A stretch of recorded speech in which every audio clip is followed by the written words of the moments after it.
Hello guys, how are you? I'm Hardeep Singh. Welcome back to your own YouTube channel. IELTS updates and recent exams. For more updates related to recent IELTS exam writing test topics, listening, reading, practice test, and speaking, you can guesswork. Please guys participate in everyday listening and reading practice test to achieve your desired band score in your actual IELTS exam. Please hit the like and subscribe button. Press the bell icon for the upcoming notifications. Don't forget like, subscribe and share my YouTube channel and my Facebook page, IELTS updates and recent exams. Part 1. You will hear two flatmates, Tom and Richard, discussing the rules of their shared house. First, you have some time to look at questions 1 to 6.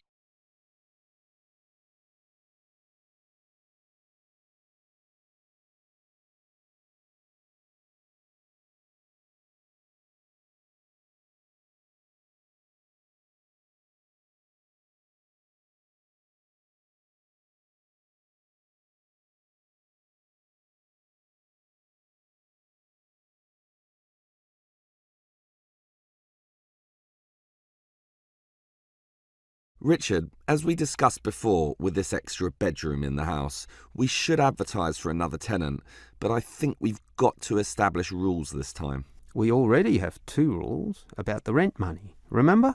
We pay on the 5th and expect full payment with no excuses. Sure, but I mean additional rules apart from those 2. Okay, there's certainly no harm in that. Remember the problems we've had with people in the past. I think we should learn from those bad experiences. You may have a point there. For example, you know that I like cooking, so I can propose a kitchen rule straight away. Every tenant must clean after use. We shouldn't allow what happened last time. You mean that guy who left all his dirty dishes piling up and food on the floor? Clean after use. We should write that down. I'm happy with that. And not only clean, but they also have to tidy up. We can't have them cluttering up our very small kitchen counter. I'm with you there. That will make life far more manageable. So, tidy up is our second cooking rule, let's say. And now, can I tell you what really annoys me? Sure. Dirty tenants. Those who just allow dirt and dust to build up around the house and don't care less. We've got to have a strict rule prohibiting that. What about a cleaning roster? We can make a list of everything that we expect to be done. Carpets vacuumed, furniture dusted, toilet cleaned, and so on. And everyone is required to take turns. First my turn, then your turn, then the third tenant's turn. This spreads the load so we can keep the apartment very clean. I'm happy with that. Otherwise, one person will be working harder than the others. But how often do we do it? Every day, twice a week, or once a week, or what? Every day. What do you think? Too often, I would say. Well, every 3 days then. I don't know. We're all busy with part-time jobs and study. I'd say that once a week is good enough. It's probably what most households do, anyway. All right. Let's run with that then. As long as we do clean regularly and well. Okay, are there any other rules? What about music, loud TV, that sort of thing? I want absolute quiet at night because I go to bed early in order to get up early for my job. So, why don't we say no noise after, say, 11 at night? Earlier than that, 10 p.m. That's consistent with most rental properties, and no overnight visitors either. You're right. That caused a lot of problems when the last tenant brought his drinking buddies in for the night. So, we prohibit late night noise and overnight visitors as well. That sounds good to me. Before you hear the rest of the conversation, you have some time to look at questions 7 to 10.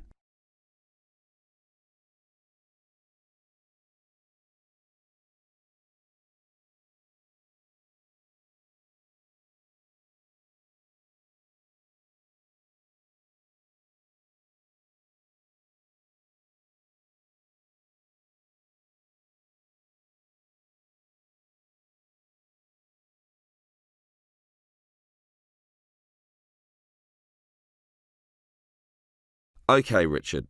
If we want to advertise for an extra tenant for the third bedroom, there's a website with an online form here that we can fill out. That will speed things up. Good idea. In fact, let's do it now and get it over and done with. Sure.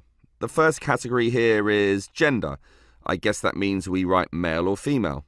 I think I'd prefer a male. He'd fit in with us, one of the boys, something like that. Sure, but that might limit things, and I'd say a female might be just what this household needs. Why don't we say any and let fate decide? See who turns up and judge them as they come. Okay, I'll type any. So now we move on to job. What sort of job do you want them to have? To me, it doesn't matter. Doctor, lawyer, cleaner, as long as they have a job, of course. Unemployed tenants can be a problem. Just type in must have. You mean a job? Yes. Must. Okay, that's done. Now, how much should we ask them to pay? $180 would be about 1/3 of the total rent. I'm doing the maths now with a calculator. The figure would be closer to $173.50. Well, let's round that up to the nearest 5. I'll type in $175 and we can share the extra $1.50. Done. Now, finally, when can we let the new tenant move in? Immediately, I'd say. The sooner the better. Type in immediately. But I'm busy this week with my job, so I'm not in the mood to interview tenants right now. And anyway, we've had just you and me for so long, what does another couple of weeks matter? So, when would you like the tenant to move in then? 1 week from now? Beginning of the month, March 1st? Later. Give it another 4 days at least. March the 5th is better for me. Okay, I'll type that in. It should be fine. Any later than March the 8th and I'll be too busy with my exams. And that's about it. That is the end of part 1. You now have half a minute to check your answers.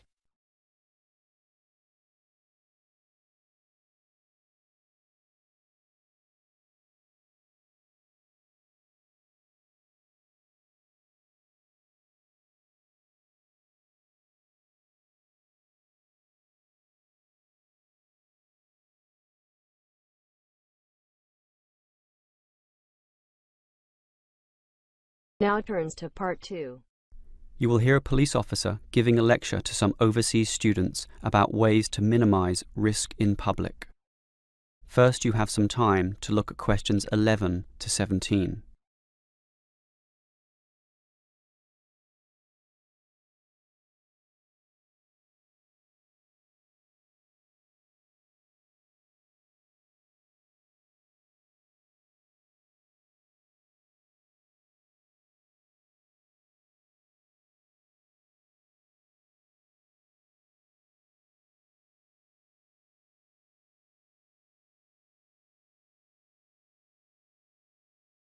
Hello, everyone.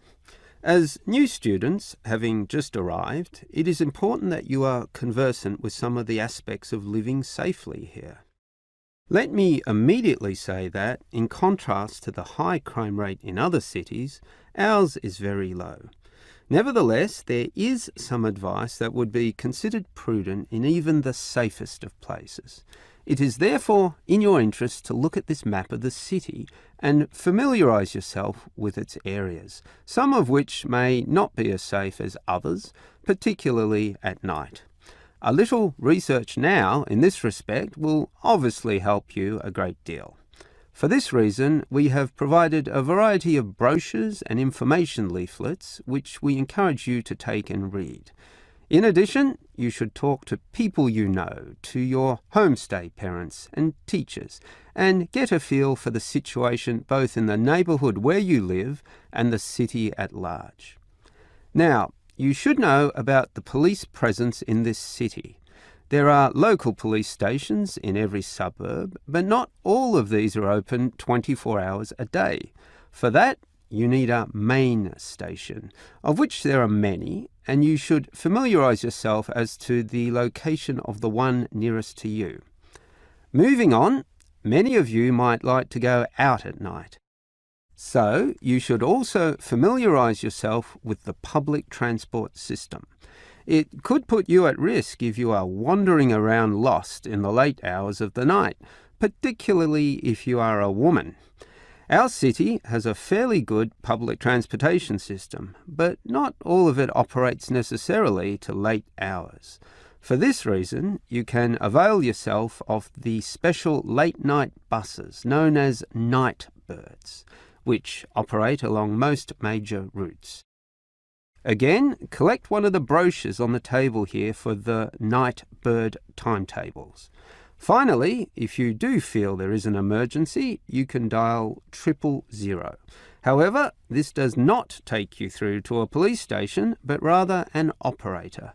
This operator will question you as to the nature of the problem and then send your call through to the relevant department, police, fire, or ambulance, as the situation demands. This may take up valuable time, and for this reason, we suggest that you find the emergency number of the nearest main station to where you live. This will speed up the process should you need police services in the event of a serious problem. Having said all this, let me remind you once again that this is a very safe city, and we don't expect any problems to occur. Yet, it always pays to be prepared. Before you hear the rest of the talk, you have some time to look at questions 18 to 20.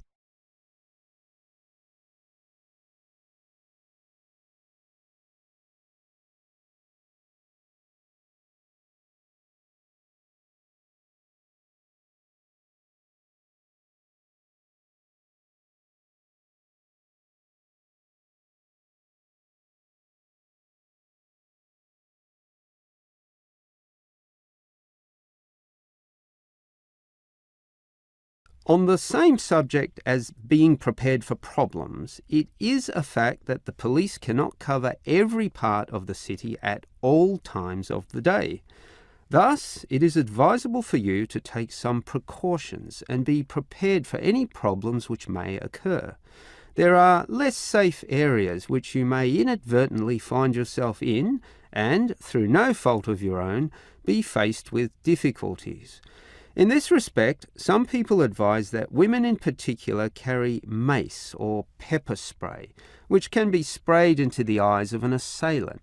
However, please be informed that these are illegal and consequently cannot be purchased, constituting, as they do, an attack weapon. On that same theme, any knives or small arms, while perhaps being legal in your country, are illegal here and must not be carried on your person. One thing you can carry, however, is a personal siren. In the advent of a problem, you just push a button and the siren will sound loudly, drawing such attention that any assailant almost invariably flees immediately from the scene. Moving on, you may wish to stay out late, to have fun or see the sights of this city at night, and we do not necessarily discourage that. However, we do advise that you confine yourself to areas that have sufficient street lighting or illumination. In the course of your activities, you may well meet strangers, but if this happens under clearly lit areas, visible to everyone in the vicinity, statistics prove that in almost all cases, nothing will go wrong, particularly if you carry your siren. Above all, the greatest rule is simply to exercise discretion and intelligence when you go about your business. All the rules that I have given are simply based on this, and by following them all, your stay here will be both enjoyable and safe. That is the end of part 2. You now have half a minute to check your answers.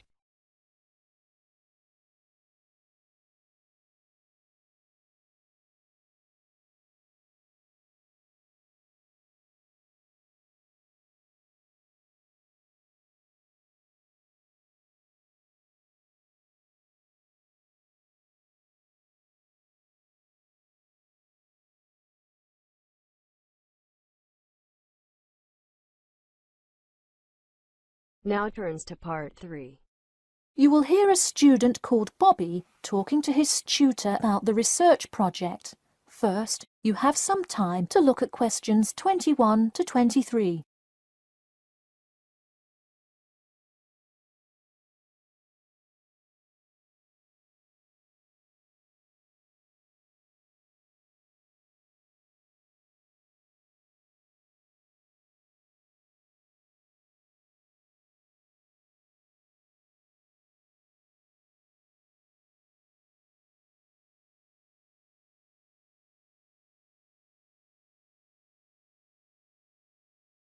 Now listen carefully and answer questions 21 to 23. Hi, Bobby. Go ahead and sit down. Tell me about your research project. Well, I decided to research football and keys for success on a football team. That sounds great. What are the guidelines for the test? Did the teacher talk to you about it in class? No, everything is on a handout that was passed out. It says that the first draft is due at the end of next week and the second and third are due later on in the month. I don't understand why we have to keep revising and fixing it. Is this assignment really that important? Well, this project is a major requirement for passing 11th grade English and will go on your permanent record. Oh, really? Does that mean it will affect what English level I am placed in next year? Well, not exactly. You need a good grade to move on, but it is your overall grade and teacher recommendation that determines what level of English you are placed in next year. Anyway, tell me about your topic choice. Do you play football? Well, actually, it's because my father loves the sport. He watches it every weekend. Cool. It's a good idea to report on something you're interested in.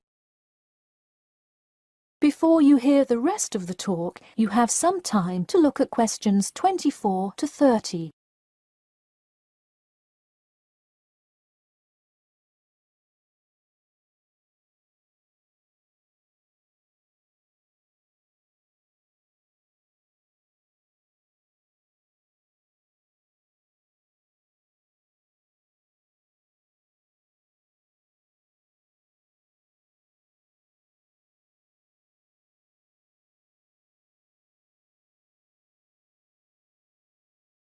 Now, listen carefully and answer questions 24 to 30. I see you worked hard calling players and the head coach to talk, so let's see what information you got. Well, you have to listen carefully to the first call on the recording. It's really hard to hear because the background noise is louder than the person's voice. Yes, it is a bit tough to discern. I'm afraid the player's answer is too short as well. You will have to interview him again and try to get him to give a better answer. Okay, I thought that might happen. I will call him again tomorrow. Moving on, let's look back at this question. You asked, tell me about a time when you learned a major life lesson through playing football and explain how that has shaped the person and player you have become now and how you hope to pass on that lesson. It is a great idea for a question, but in an oral interview it is far too complex. I would advise you to break it up into multiple parts to get a better response. I guess you're right. I wouldn't want to have to provide an answer to a question like that. I will simplify it. I found that when I asked players this question, it took too much time because they were struggling to answer the question completely. In fact, this is the question Joe Billings was answering when the tape ran out. He did tend to ramble on all the questions, didn't he? He sure did. I would recommend that when you go back and interview players again, that you use a more sophisticated recording device. This recording is spotty, which indicates that the equipment wasn't working consistently. Okay, I guess it probably wasn't the best idea to use the sound recorder on my phone. Hey, could you give me some feedback on the content of the report itself? Sure. Let's start by focusing on your topic. While I like that you chose to cover football, it seems inexplicit. The keys for success of a player and team is quite an interesting topic, but what is your thesis? That is to say, what conclusions can you draw from your research? I would suggest coming up with a strong thesis statement and then shaping your report based on that. Is it really too vague? I put a whole lot of facts into it. I list the top 10 goal scorers in football history and later on provide statistics for a few of the most famous coaches and their records as coaches. I think that's great that you included these facts, but I think you focus too much on the facts and not enough on connecting these facts to make your point. Ah, I see. Okay.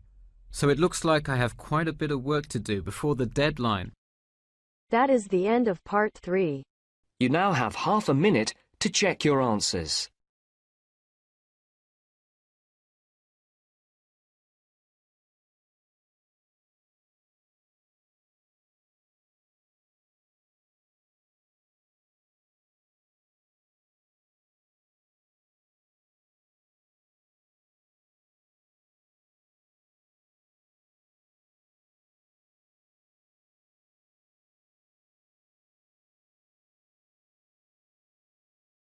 Now turns to part 4. You will hear part of a lecture about how to give a quality speech. First, you have some time to look at questions 31 to 40.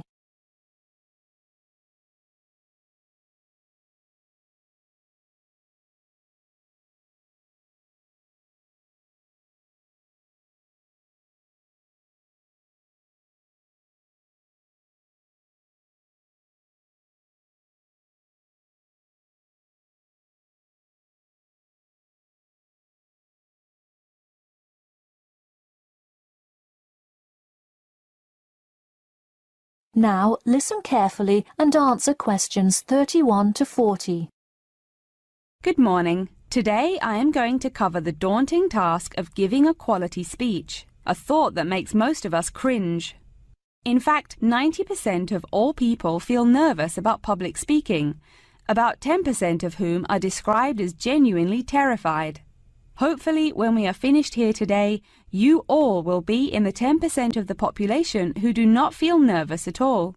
Did you know that lecturers tend to get more nervous if the speech they are giving is an important one? It makes sense, right? You probably wouldn't be nearly as nervous to address your residence hall about the proper use of the recycle and compost bins as you might be if you were asked to give the graduation speech to your entire 5,000 student class. So what is it that makes some people completely comfortable in front of crowds? Some people think that the ability to give a good speech is a gift that others are simply born with. This is almost never the case. Public speaking can be learned with practice. The first most important thing you can do to improve your confidence in delivering a speech is to prepare a quality speech. Honestly, while the content of your speech is relatively important, the audience will really only remember the last sentence you say. It is a good idea to structure the rest of your speech to lead up to this last point to really drive your message home. This is a good way to ensure that your speech is well organized. Once you are confident in the quality of the speech you have written, the rest is just about your stage presence. Let's go through some do's and don'ts of public speaking. First, you want to command the attention of the room. Do not, I repeat, do not proceed with your speech until the audience is paying attention. Even Martin Luther King Jr.'s I Have a Dream speech wouldn't have made any difference in the world without the undivided attention of his audience. To continue with the I Have a Dream example, one of the reasons that MLK was such an effective orator was his ability to speak with passion and engage with his audience. That sort of charisma does not come from reading straight from paper. Don't get me wrong, it is a good idea to write your main ideas down on a note card, sheet of paper or something, but one factor that will consistently lead to a boring, forgettable speech is writing down your entire speech. Do not write your full speech down. If you are constantly reading your paper, you are not making eye contact with your audience, and thus failing to really express the feeling that goes with your ideas. I advise you write 1 or 2 ideas, so if you suddenly draw a blank, you have something to jog your memory. If you've written a good speech that you believe in, those ideas should be sufficient to keep you on track. Once you have those ideas written down, give your speech a few practice runs in front of the mirror, into your sound recorder on your phone, or with a friend before it comes time to address a crowd. That way, you can hear how the ideas come across, make sure there are no abrupt transitions, and find out whether you are talking too fast or too slow. Timing is important. Make sure you time yourself beforehand to see how long your speech is. That is pretty much it. With practice, you'll be able to deliver an expert speech that engages and even maybe inspires your audience. Just remember, speak with emotion. No one wants to listen to someone reading from a script. As I come to a close in my speech, I'll point out that I have employed all of these tips that I have covered. I practiced my speech ahead of time and timed it, and I can even show you my one small index card with just 3 simple bullets on it. It's as easy as that. That is the end of part 4. You now have half a minute to check your answers. So guys, don't forget like, subscribe and share my YouTube channel and my Facebook page. IELTS updates and recent exams. For more updates related to recent IELTS exam writing as topics, listening, reading, practice test, and speaking, you cut guesswork. Please guys, participate in everyday new IELTS listening and reading practice tests to achieve your desired band score in your actual IELTS exam. For more IELTS material, visit my official website www.ieltsupdatesandrecentexams.com. The link is given below in the description. If you need PDF files of latest IELTS material, then please join my Telegram channel. So guys, please write your score below the comment section. Again, thanks for listening. God bless you all guys. Stay tuned, stay safe.